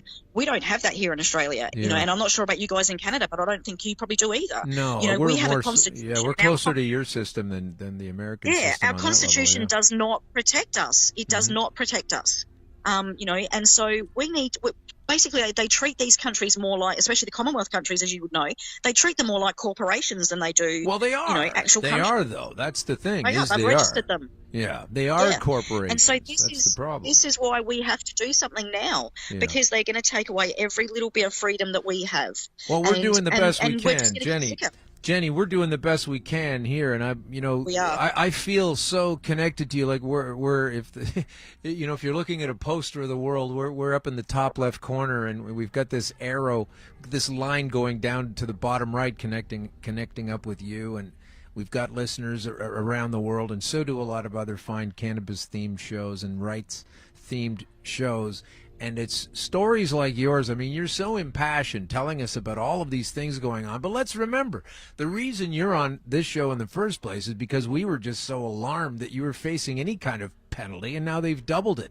So yep. I understand where you're coming from in your place. I think the folks, if they're listening to this, can see, you're all about helping somebody else out and to get past a life of pain. And why should you even be, for 1 second, wasting any of your time right now, even the time you're wasting right now, dealing with this oncoming court situation is all just that for you is already a loss of rights. Never mind what comes later.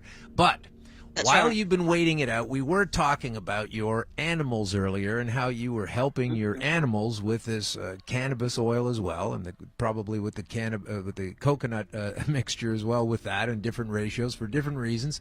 Wouldn't mind hearing about some of that, and then also update us with some of the bad news that's been going on regarding your pending trial results and your animals. Okay, well, I mean, I've helped a lot of different animals with a lot of different conditions, just like humans. Pain is one of the easiest to help. But just general well-being, I found just the coconut oil with especially dogs and cats, just a tiny little bit each day just helps their general well-being. And I remember taking my dog who was on oil because of pain. He had, as a puppy, because I rescue most of my animals, he was rescued as a puppy, and he'd already had a broken leg and a broken back tail, and so he was already suffering pain from a puppy, a tiny little puppy. And the vets couldn't really give him any pain medications during his life because they're so damaging to the stomach. Anything that they gave him basically would have just reduced his lifespan down to nothing. So we tried all the natural things instead. And there's the turmerics and all those sort of things that you can try, but nothing worked like the cannabis did. And I remember it was the same as me, the very first dose.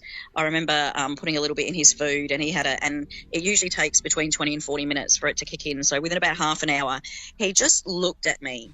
Because he was always right by my side. He was a little Chihuahua cross terrier, so he was a little dog that was always by my side, in my lap, in the bed with me, wherever. It was always next to me, and so if he moved, I would look, and so I remember him just turning around and looking at me with this look in his eye that was almost like, wow, like thank you.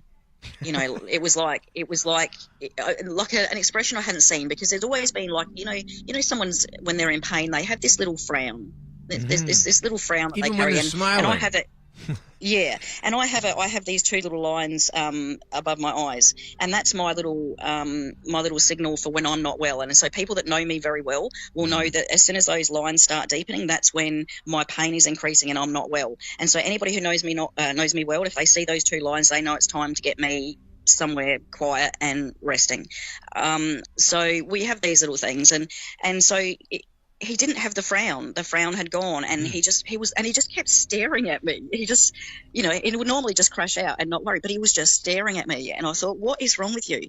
And then he jumps up off the seat and does a bit of a stretch, I hadn't seen him stretch before. And I've got this house that you can sort of go all the way round. It's, you know, sort of like an open sort of plan, so that you can get, you know, all the way around from the kitchen all the way around.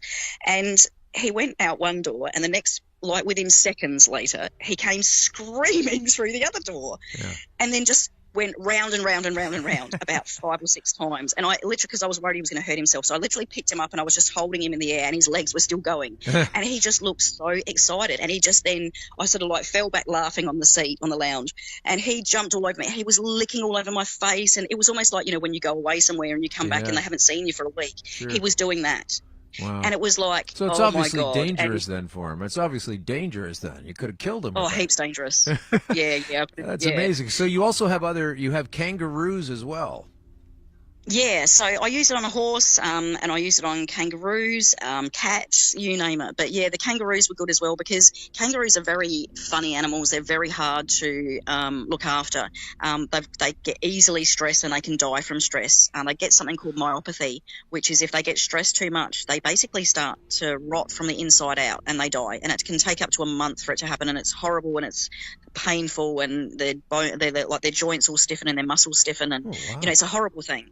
So they're very hard to treat, and they're very funny with medications. So it's easy to kill a kangaroo with the wrong medication, or just a slightly more medication than you're supposed to. Right. And so it was always very on edge treating different conditions. And because I was a rescuer, I would get kangaroos in with lots of different injuries and things. I had one with a broken tail that was in absolute agony, and the pain medication, you had to be so careful with it. Just the slightest, you know, too much, and that was it. You would overdose them, but you know, not enough, and that wouldn't work. So you know, so you were always sort of on the edge with it, and then you'd have to inject it, and that was more stress for them. And whereas with the oil, you could just put a tiny little bit in some food, and they would just nibble it, and that would be it. They would be relaxed and calm. They wouldn't have any side effects from it like they would from the other drugs. And it worked for so many different conditions as well. And it was just amazing, and just to see the difference in them. We also had a litter of puppies where we had the runt of the litter was about to die, and it was the middle of the night. We couldn't get a vet out, so you know, we couldn't get it put down, and we didn't want it to suffer. So I suggested to them that they just put a tiny little bit of the coconut oil in the dog's mouth, just to give it some, you know, some relief basically while it passed. And an hour later they came back and they couldn't find it, and they thought the mum must have taken it and dumped it somewhere away from all the others. But then they realised no, it was still there, and what it had done is it had woken up, it had gone up, it had pushed all the other puppies away, and it was on the best teat, and it was suckling away, and it hadn't suckled since it was born. And it ended up being the biggest and smartest of all the puppies. So that was when we realised there is really something to this. And then after that, they would give all of the puppies just a tiny little bit in the mouth after they were born, and they all just went they were just amazing. The results they would get from them, they just did so well. So the veterinarians hate you too. Yeah, well, I didn't really tell a lot of the vets what I was doing because I was a bit worried how they would react, and I was scared that they would take my animals away from me. So at one stage, I actually took my little dog when he was 16 years old. I took him to the vet just to get some tests done, just to test his blood test, just to test his organs and just see how he was going, because I knew he was probably getting to the point where he was getting close, and I sort of wanted to be prepared. So we went and had these blood tests done, and the vet said to me that before he had the bloods done, he was pretty much ready to go through the same spiel that he would give everybody that was having a dog tested at 16 years old, which is the organs are about to shut down, they're getting older, you need to be prepared, blah, blah, blah, blah, blah. Yeah. He said the results came back and he was stunned, and he came into me and he said, he's basically got the results of an 8-year-old dog. He said the organs are perfect. He said, his organs are great, the heart's great, everything's great. There's no problems whatsoever. He's still, going to go. And he went for another 2 years, and we only really put him down because he just couldn't really move because of the broken leg and the broken tail and the issues with his back and whatever. He was just getting to the point where he couldn't move anymore. He couldn't jump up and down from the seats. And even though we were giving him the cannabis oil, it got to the point where he had to have so much of a dose, it was either knocking him out or it wasn't really having an effect. So you have to get to a point where you start saying, is the quality of life there for this animal? Right. And just because I love them, do I have the right to keep them here suffering just because I don't want to lose them? And so I made the very difficult decision. I spoke to a vet and we, consulted about it. And that vet knew that we were using the oil. That was a different vet. And she knew that we were using the oil and that basically it had come to the point where it wasn't really working. She knew that she couldn't give me anything better than the oil to use. So that was the point where we had to say, okay, it's time to let him go. Okay. But I know that he had the absolute, best chance. And he was 18, almost 19 when he died. So, that's a pretty good run for a dog. So and we're just coming to the end of our time. You've been so generous with yours again, but were you experiencing some hassles with the animals? You've had some kinds of retribution or something? Could you just tell us what's going on with that for a little bit before we have to let you go? Yep, no worries. Well, obviously, as we know, a lot of activists, when you start, getting places that people don't want you to get, you start getting threats. And unfortunately, in April, I started receiving threats to the kangaroos, my kangaroos. I had 4 of them. I got a phone call in April basically saying that somebody was going to come and hold me down and skin my kangaroos alive in front of me while I watched, if I didn't shut the fuck up and disappear, or I'd be next. And I ignored it. I'd had a lot of threats up until then. I'd been threatened a lot of time. I'd been jumped a couple of times in public and outside my house. So it was getting to the point where I knew it was a bit nasty, but I didn't think that'd actually do anything to the roos. Within a month, one was dead. We were not quite sure whether it was poisoning or if it was, an E. coli or something like that. But like I said, within a month, one was dead. And then about 2 weeks ago, somebody came and let the kangaroos out, opened the gate up to let them out. 2 of them got out. I managed to get one back, but one of them got away, and unfortunately I haven't been able to get her back. So she's now gone. And then something else that I haven't made public yet was on Friday, they came back again. And because I padlocked all the gates so that they couldn't get in and just open them, they actually smashed the whole back fence in. So coming back after my kangaroos again. So unfortunately now kangaroos have now been moved. So I no longer have my kangaroos. And now I am packing up my house and I am moving. And who has the motivation to perpetrate these kinds of incursions into your sanity and freedom? Who's doing that? Who would even want to do that? Well, I've been threatened by a few different people, black market producers that don't want it legalised, that they're making too much of a profit at the moment and they're not going to get, they're basically going to lose their jobs once it's legalised. People aren't going to buy their products anymore. They're going to start buying legal products, and so they won't need to be ripped off anymore. And so these people, they see me as a threat. They don't want it legalised and they can see that I'm working towards that, but also because I have exposed a few of those people in the community. So if I see someone in the community that is dangerous, that is ripping people off, that is making bad oil or oil that isn't working, and I feel that they are damaging the community, then I will stand up to those people and I'll name them. And I have done that in the past with a couple of people, and a couple of people are a bit annoyed at me, but that's what happens. And luckily, they pulled their socks up and they improved things a little bit, and I haven't had the complaints that I was getting back then. So that's good, and that's what we want. We want, if even on the black market, we want a level where we know that people have got safe products, and they're not going to get ripped off. They're not going to be, being charged for a product they don't receive. So even black market, we can still keep that level, and that's what I'm trying to do in Australia, is keep that level. And there are people that don't want that level, and they don't want me. So, like I said, I've been threatened many a time, and that's okay if they want to threaten me, that's fine. But when they start hurting my animals, that's when I'm not happy about it. So, I've basically lost half of my animals, half of my kangaroos in the last 3 months. So, yeah, I'm pretty devastated because I can't have kids. They were my babies. They were the closest thing I had to children, because kangaroos, you bottle feed them like a baby. They are with you every moment of the day, like a baby, like a newborn baby, and you bond with them like a newborn baby. So I'm absolutely devastated. Basically, I've lost 4 children. That's what it feels like.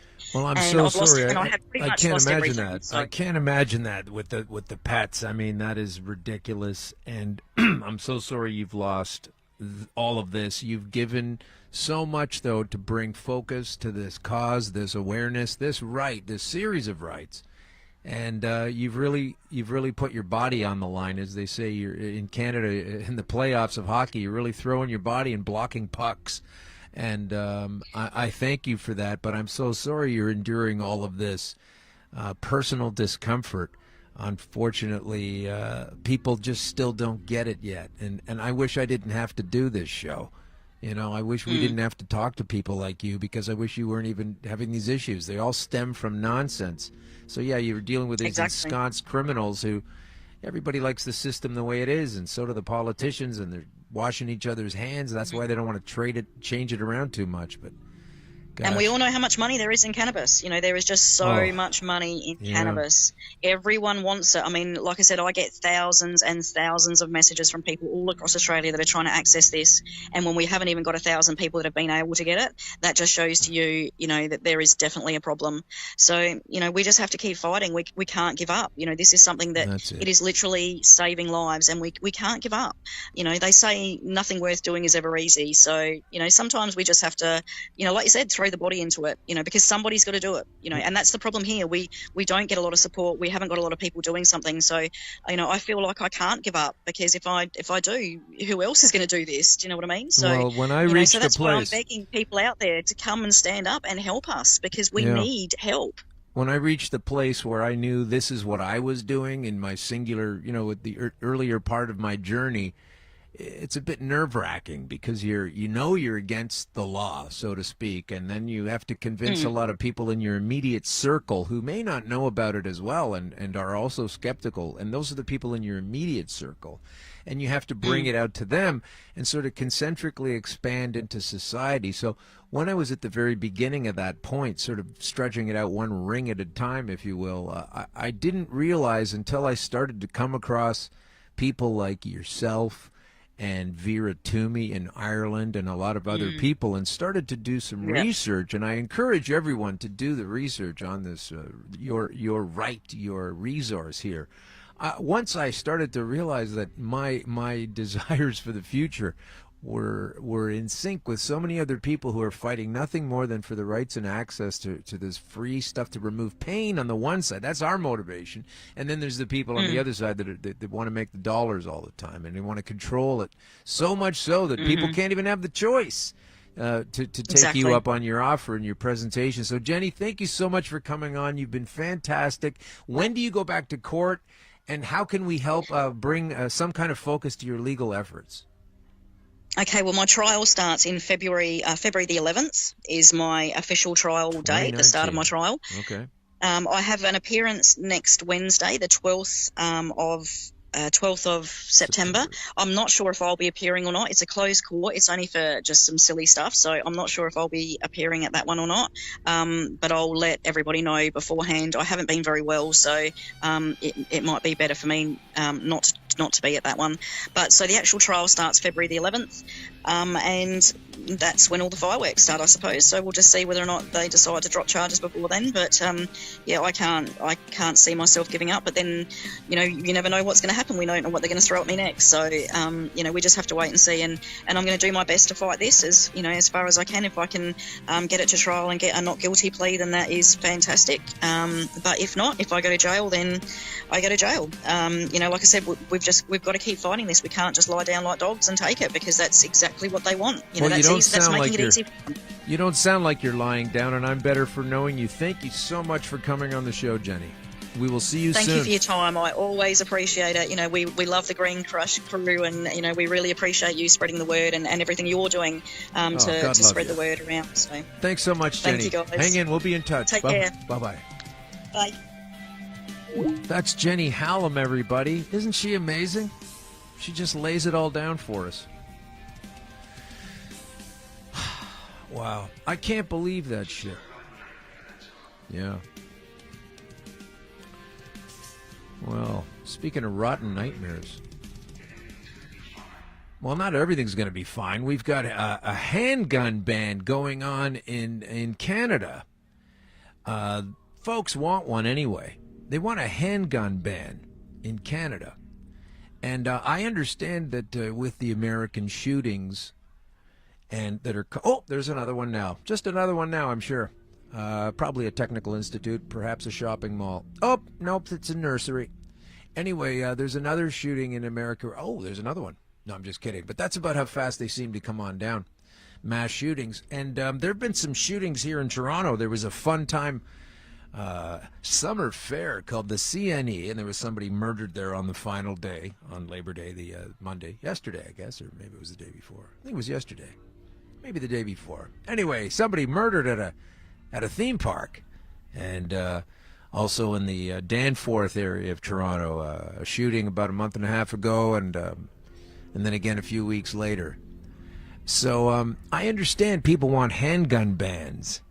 I don't even argue with it. I don't know enough about it myself to know all that much about what it would do, a handgun ban. But the funny thing to me is that the police are saying that a handgun ban would have no impact, and so therefore not much point in getting a handgun ban. Isn't it amazing, though, that the federal government is tasking a new minister to examine a ban on handguns? Toronto and Montreal city councils have called for it. Our mayor in Toronto has demanded it.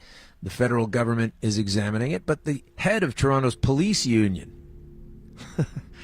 says a handgun ban won't stop shootings. Now, I was saying that for a while. It doesn't seem like it would stop shooting. Somebody that wants to kill someone isn't going to say, oh, I was going to blow that guy's head off because he ripped me off in a heroin deal. But apparently guns are illegal, so I won't use one. So it seems funny to me that so many people demand, and they'll say, well, you know, fewer guns, fewer killings. No, because the crazy people who really want to have guns and really want to take people's lives are going to get them anyway. But let's not even have that societal argument. Let's just focus in on this aspect before we go. This is the end piece for this for this episode. It made me laugh so much, aside from the fact that it centers around the uncomfortable notion that crime is on the increase. And it really is. We're devolving. Got idiots at the helm, if not demons at the helm, telling us what we can and can't do with our rights, our medicines, our plants. It's all complete bullshit. When you can see through it, you get through it better. And guess what? Ironically, taking cannabis actually helps you see through the charade of the lies and helps you see the macro of what comes down from our leaders. But listen to this. After a string of gun-related deaths and injuries in Toronto this summer, the city called on Ottawa, that's our capital, to ban the sale of handguns in the city and asked the province to halt the sale of handgun ammunition. Montreal made a similar plea soon after calling for a nationwide end to end private ownership of handguns and assault weapons. And they're considering looking into a handgun. Bill Blair, old friend of the show. He's the guy that designed the cannabis architecture laws, and now he's doing something else. getting out of there before the heat of this failed collapsed system that has yet to be even unfurled is it furled, is going to be saying, because he won't be the guy anymore. I mean, they'll say, well, what did you think of, what were you thinking when you planned this out and now we have all these problems? You'll see that coming. That'll be coming later. But Bill Blair is now the new minister, not of cannabis organization, but the organized crime reduction. That's what Bill Blair is doing now. And he told the CBC News that the Liberals, his party there, is open to exploring all options, but stopped short of revealing what that list of possibilities included.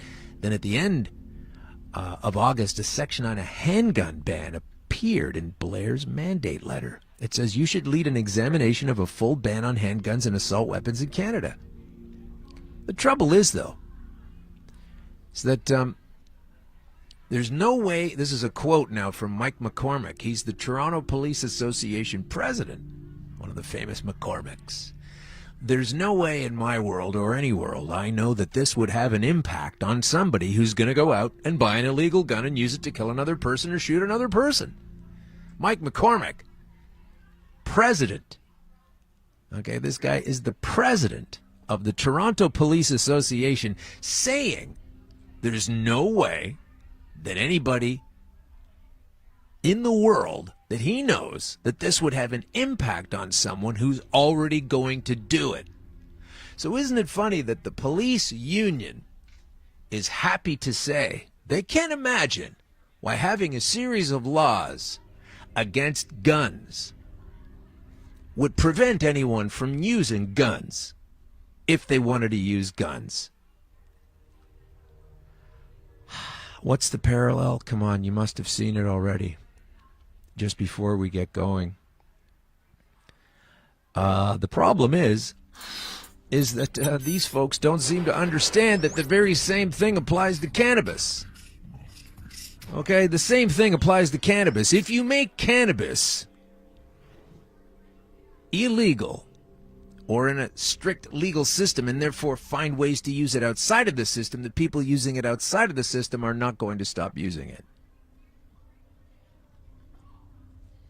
He says it really has no impact on the psyche of a gunman, and neither does the illegalities or the legal stricture that one feels more comfortable operating outside of has no impact on the psyche of the cannabis user. The intention is noble, but it's a notional gesture at best, as is the cannabis legalization. And they use this flimsy house of cards to arrest people in dispensaries that already know what they're doing because they don't prefer to have people who are aware of cannabis and using it in the business. So, I mean, if you're going to say that about guns, you can't not also say it about access to cannabis. But they seem to do that anyway. I don't understand it. But anyway, that brings our episode to a close, and we will be so happy to tell you all about, as I leave here, the fantastic event coming up soon, HempFest Toronto. I'll be there with Paul Hartman. What's going on? All kinds of things. We're going to be talking about cannabis at the HempFest Cannabis Expo. You can get tickets, information for the various other different cities such as Calgary, Winnipeg, Edmonton, and Saskatoon. HempFestCanada.com on your browser. Come on out and understand how cannabis can save your life. I'll be there speaking with Paul Hartman, partner in crime, so to speak. And we sure hope you've enjoyed listening to the show. Jenny Hallam is a hero, laying down her life for our rights, and I hope it goes okay for her. This is Alan Park. This is Green Crush Conspiracy Queries. Raise your fist.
Are you looking for non-stop, continuous cannabis and psychedelic programming? If you are, then turn your browsers to 420radio.ca or paceradio.net, where you will find the 420 Pace re-rolled Saturday. Everything gets started at 8 a.m. Eastern Saturday morning. Hi, I'm Timmy. And I'm Mary Jane. He's the newbie. She's the doobie. And this is the show where we tote cannabis. Talk. From both sides. Is that even possible?